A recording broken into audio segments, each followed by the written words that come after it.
For friends, Alex, Max, Kelly, and Anne decided to take a weekend trip to a remote village they had never visited before. They wanted to escape the hustle and bustle of the city and enjoy a peaceful retreat in nature. Alex and Max had been close friends since childhood, while Kelly and Anne were inseparable best friends. Their journey began on a bright and sunny morning. After several hours of driving, they arrived at the village. The village looked quiet and slightly eerie, with old, seemingly abandoned houses and dense forests surrounding it. They decided to stay at a small, somewhat old-fashioned inn that appeared to be quite comfortable. As night fell, they planned to explore the village. While walking around, they encountered an old man with a sharp gaze and a strange smile.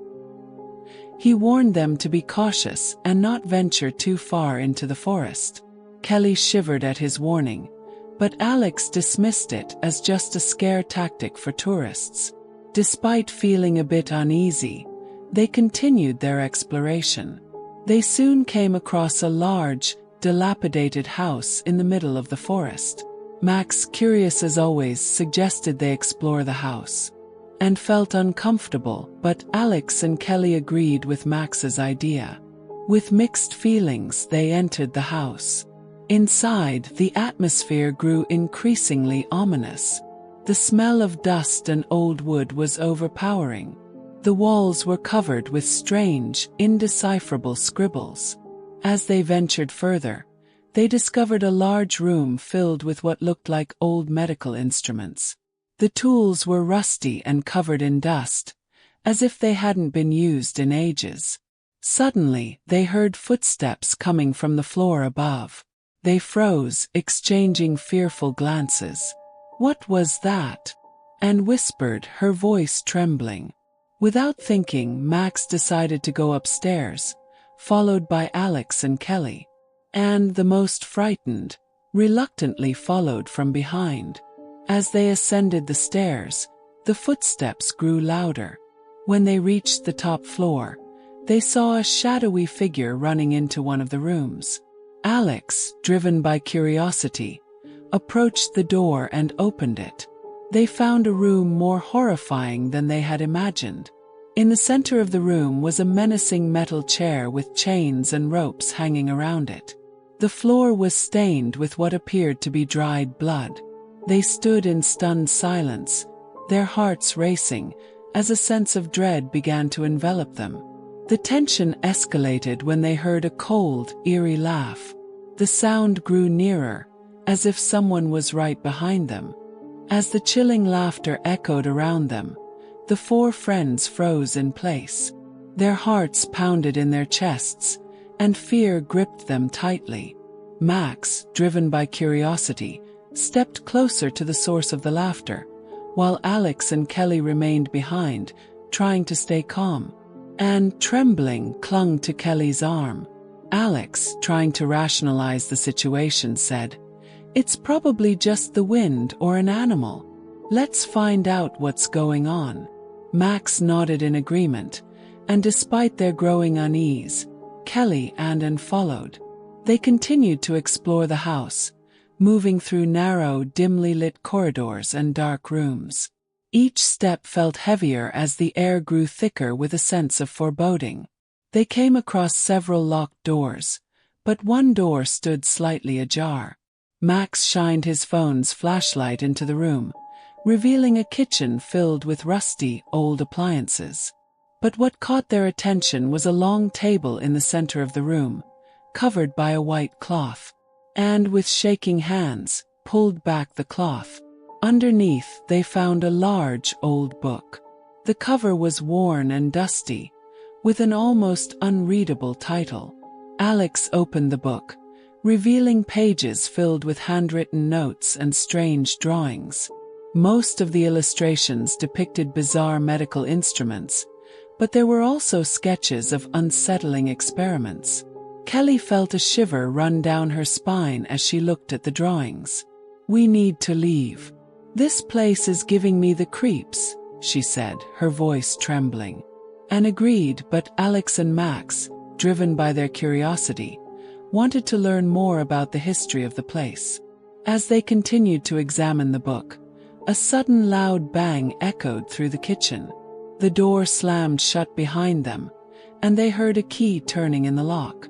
Panic set in as the realization dawned. They were trapped.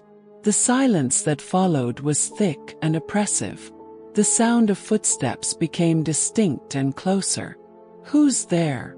Alex shouted, trying to keep his voice steady.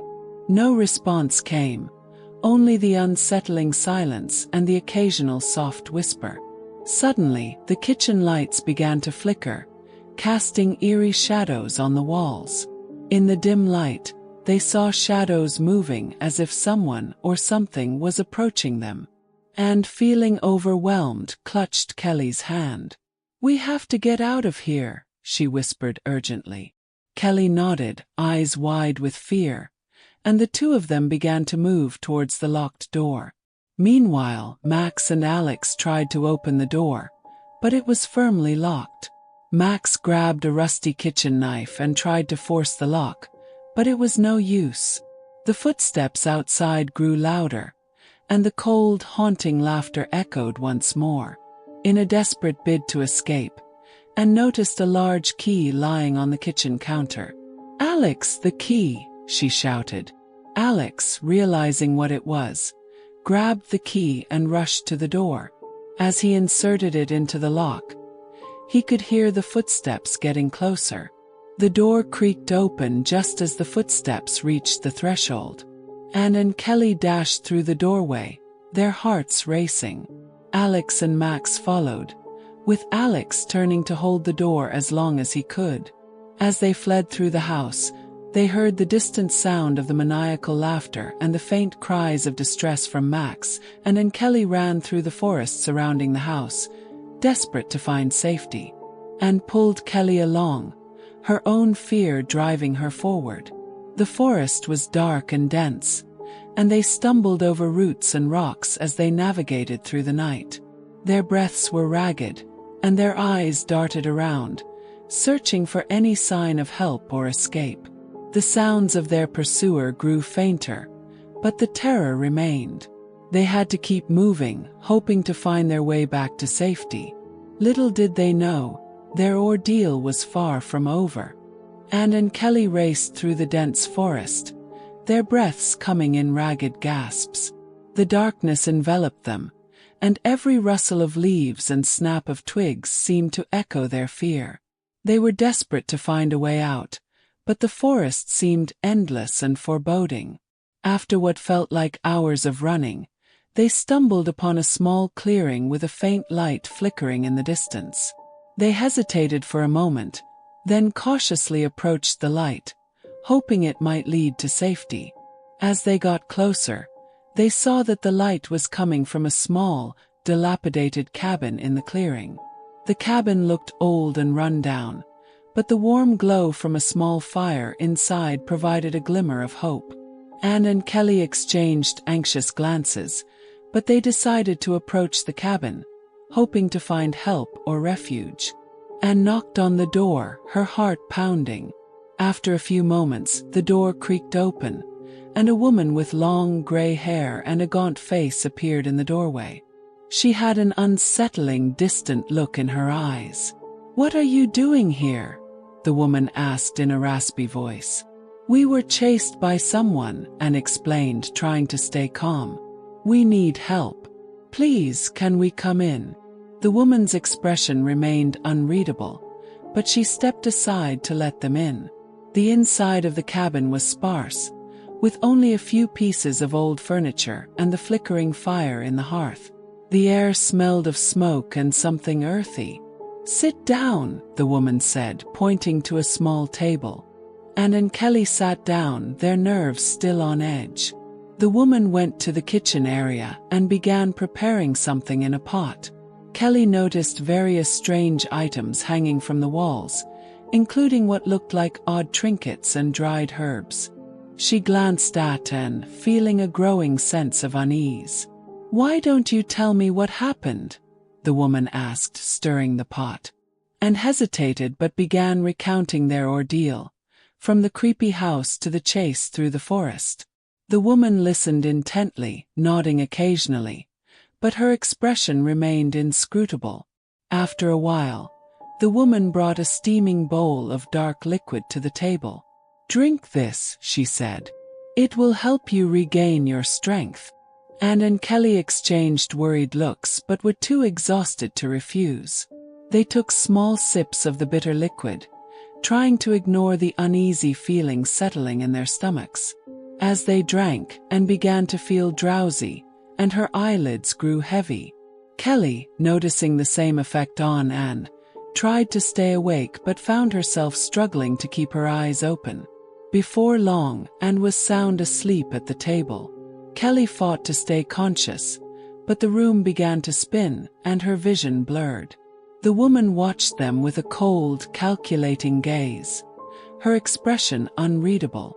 Kelly's head began to droop, and just as she was about to lose consciousness, she heard a faint sound. It was the soft, eerie laughter from earlier. Panic surged through her as she realized they might not be safe after all. She tried to shake and awake but found her too groggy to respond. Suddenly, the door to the cabin burst open, and the masked man from the house stormed in, his eyes wild and filled with fury.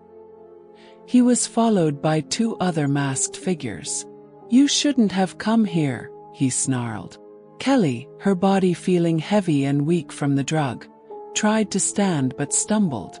The woman stepped aside, revealing her true allegiance. She was part of the twisted group that had terrorized them. The masked man and his companions advanced toward Kelly and Anne, their intentions clear. Kelly, summoning her remaining strength, tried to protect Anne. She managed to knock over a chair and create a small barrier, but it was a desperate, futile attempt. As the masked figures closed in, Kelly felt a surge of fear and determination. She knew she had to act fast if she wanted to survive. Despite the drug's effects, she tried to find a way out of the cabin. Her eyes darted around, looking for any potential escape routes. In a sudden burst of adrenaline, Kelly spotted a small window that wasn't completely barred. She made a final, frantic attempt to climb through it. With one last push, she squeezed through the window, landing outside in the dark forest. Panting heavily, she looked back to see the cabin receding into the distance. She knew she had to keep moving if she wanted to escape the horrors that awaited inside. The forest seemed even more foreboding now, but she was determined to find a way out and survive. Kelly pushed through the pain and exhaustion, her mind focused on escaping the nightmarish ordeal. Little did she know, her escape was only the beginning of a harrowing journey to find safety and uncover the truth behind the terrifying events. Kelly fled into the dark forest, her heart racing as she struggled to regain her strength. The forest was dense and disorienting, with shadows playing tricks on her tired eyes. The adrenaline coursing through her veins kept her moving despite her exhaustion. She heard the sound of footsteps behind her, growing louder and closer. The masked figures from the cabin were in pursuit, their harsh breathing and the crunch of leaves underfoot making it clear they were gaining on her. Kelly knew she couldn't outrun them forever, but she had to try. Desperate to evade capture, Kelly darted through the trees, her mind racing for a plan. She spotted a narrow path winding deeper into the forest and decided to follow it, hoping it might lead to safety or at least provide some cover. The path twisted and turned, leading her to a small clearing with a shallow stream running through it. Kelly crouched behind a large rock, trying to catch her breath and listen for any sign of the pursuers. The sound of the stream was soothing but also made it harder for her to hear the approaching danger. Suddenly, she heard the crackle of a branch behind her. Kelly's heart skipped a beat as she spun around, her eyes straining to see through the darkness. A faint glow appeared in the distance, another source of light. Kelly hesitated, torn between the safety of staying hidden and the potential help that the light might represent. Gathering her courage, she decided to approach the light. She moved quietly, carefully crossing the stream and making her way toward the source of the illumination. As she drew nearer, she realized the light was coming from a small, run-down cabin. It was similar to the one she had just escaped from but seemed less menacing. She approached the cabin cautiously and peered inside. The interior was dimly lit by a single lamp, and she could see a figure seated at a table. Her hope surged. Perhaps this person could help her. Summoning all her strength, Kelly knocked on the door, trying to be as quiet as possible. The figure inside stirred and stood up, slowly making their way to the door. The door creaked open, revealing a middle-aged man with a weary face. He looked at Kelly with a mix of surprise and concern. "What are you doing here?" he asked, his voice gruff but not unfriendly. "This isn't a safe place." "I need help," Kelly pleaded, her voice shaking. "I was being chased by some people. They're after me. Please, I need somewhere to hide." The man's eyes narrowed, and he glanced behind Kelly into the darkness of the forest. "Come in," he said reluctantly. "But we have to be quick." Kelly hurried inside, and the man shut the door behind her, locking it securely. The cabin was sparsely furnished, with a few old chairs and a worn-out table. There were no signs of recent activity, but it felt safer than the forest. "Sit down," the man instructed, gesturing to a chair. Kelly sank into it, her body trembling with fatigue and fear. The man went to a small stove and began to prepare something, perhaps food or a drink.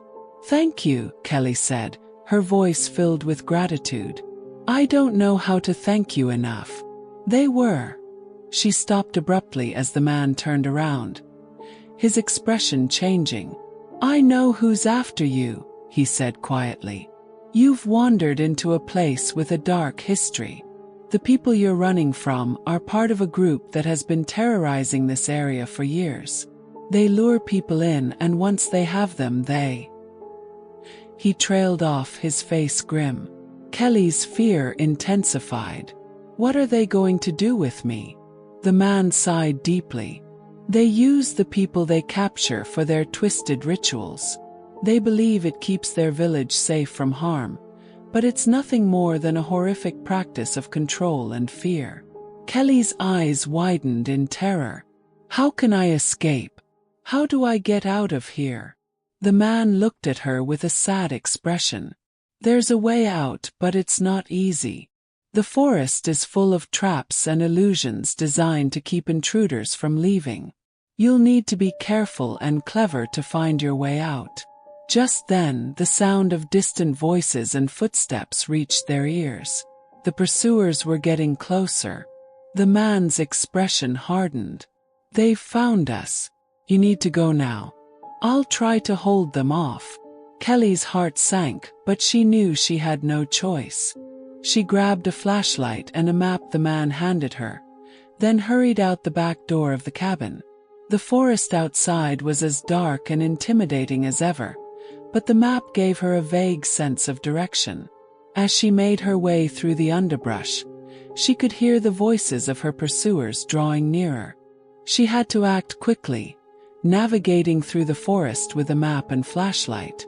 Every rustle of leaves and snapping twig made her jump, but she pressed on, determined to escape the nightmare that had ensnared her. The forest seemed endless, and Kelly began to doubt whether she would ever find her way out. But the thought of what awaited her if she was caught kept her moving forward. She was driven by sheer willpower, desperate to escape the horrors that had become her reality. Kelly continued to push through the dense forest, guided only by the dim light of the flashlight and the shaky directions on the map. The night seemed endless, and the eerie silence of the woods was occasionally broken by the sounds of her pursuers getting closer. As the hours passed, her exhaustion mounted, but she couldn't afford to stop. Every time she heard footsteps or the sound of voices, she quickened her pace, hoping to stay ahead of them. The map led her to a small, hidden path, and she followed it with renewed hope. Eventually, the path opened up to another clearing. In the center of the clearing stood an old, rickety house, similar to the one she had seen before, but this one had an air of familiarity. The house seemed more intact and less menacing than the others. Kelly approached cautiously, her senses on high alert. She peered through the window and saw an old woman seated at a table, seemingly in deep thought. This woman looked strikingly similar to the one from the cabin where Kelly had been drugged. The woman was engrossed in some kind of ritual, her hands moving gracefully over a set of strange symbols etched on a cloth. Kelly's heart sank as she realized the woman was part of the same group that had terrorized her and her friends. She knew she had to confront her, but she needed to be strategic. She carefully opened the door and stepped inside. The old woman looked up, her eyes meeting Kelly's. "I was wondering when you would find your way here," she said, her voice calm yet menacing. "You've come far, but you're too late." Kelly took a deep breath, her fear mixing with determination. "Why are you doing this? What is it you want?" The woman's expression grew somber. "This village has a dark pact with the forces that protect it. We are merely the keepers of this pact. Each year, we must offer a sacrifice to maintain our safety and ensure that the village remains hidden from the outside world." Kelly's mind raced as she tried to piece together what she had learned. "Sacrifice? You mean—" "Yes," the woman interrupted. "We take outsiders and use them in our rituals. It's a grim necessity, but it is what has kept our village safe for generations." Kelly's blood ran cold. "And what about my friends? What happened to them?" The woman sighed. "The others are already part of the ritual. Their spirits have been bound to this place, ensuring that the village remains protected. You were to be the final offering, but fate has given you a chance to escape." Kelly's eyes widened in shock. "But why? Why did you let me go?" The woman's gaze softened slightly. "You were never meant to be a part of this. When you entered the forest, you triggered a chain of events that the pact hadn't accounted for. The protection spells began to fail, and the village's secrecy was at risk. By letting you go, we hoped to correct the imbalance." Kelly stared at her, trying to understand. "If I'm supposed to leave, how do I do that? How can I escape this place?" The woman rose from her seat and walked to a small chest in the corner of the room. She opened it and retrieved a weathered book. "This is the Book of the Pact. It contains the secrets of our village and the means to break free from its grasp." She handed the book to Kelly. "Find the hidden passage in the house. It will lead you to the outside world. But beware, the forest is full of traps, and the pact will not let you go easily." With that, the woman turned and began to chant softly. The room was soon filled with an eerie glow, and Kelly felt a strange pull as if the very essence of the place was trying to keep her there.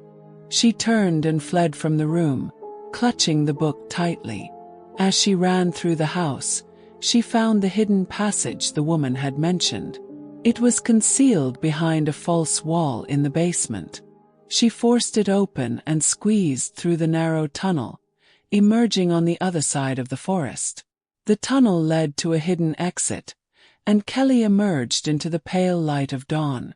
Exhausted but relieved, she staggered towards the road, where she finally spotted a passing vehicle. Desperately waving her arms, she managed to flag down a car. The driver, a kind-hearted stranger, took Kelly to the nearest town. She was soon met by local authorities, who listened to her harrowing story and promised to investigate the abandoned village. As she looked back at the forest, Kelly realized she had narrowly escaped a fate that claimed the lives of her friends. The village was left behind, its dark secrets hidden once more. Kelly had survived, but the memories of that night would haunt her forever. The ordeal had changed her, leaving her with a deep appreciation for the safety and normalcy of her previous life. In the end, she was the only one to make it out alive, and the village, with its dark packed and eerie inhabitants, remained a grim reminder of the horrors that lurk just beyond the edge of the known world.